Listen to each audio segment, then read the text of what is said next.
you've been deeply involved in the promotion of participatory budget in Estonia, an experience that you're going to start and finally implement very soon.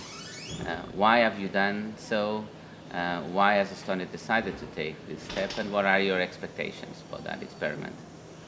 Well, I think the quick answer would be to break the monopoly of political parties on the decision making, because, yes, they do make the decisions on behalf of people, but why not to allow people to do this themselves when the possibilities are there? And Estonia is a very interesting place with new technologies really very widespread, so we can cut the costs of political decision making.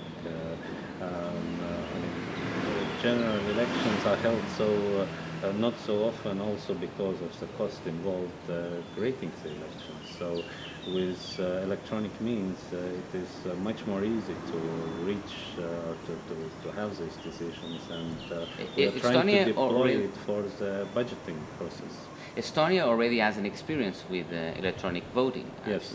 A very successful one. Do you want to say something about that?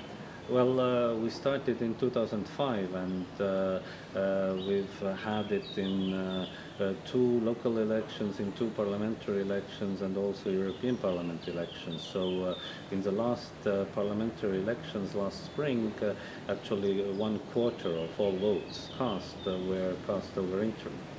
And it actually provides us with the possibility to be a member of the community even when you are not physically there, because, for example, I've been traveling and still voting. Has it increased the rate of participation?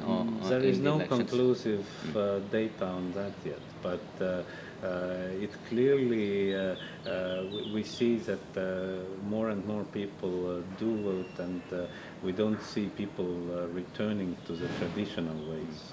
Going back to the participatory budget, one of the aspects of the system that you are implementing is that there are limits.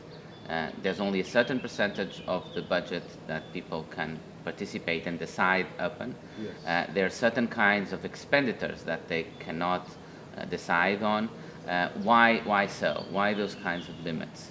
Well, first of all, the people who decide whether participatory budgeting is going to take place are the people who actually, would be threatened by if we take sort of the power away. So it has to be good for them and good for us, so to speak.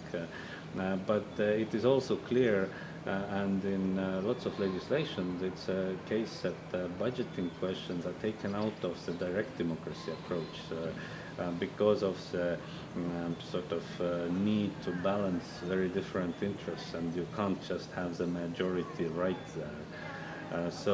In terms of participatory budgeting, what we are using is, as a generic rule, about 10% of the investment budget is what people then have the right to decide themselves. And obviously there are other limitations. You don't fund salaries, you don't fund recurring costs, etc.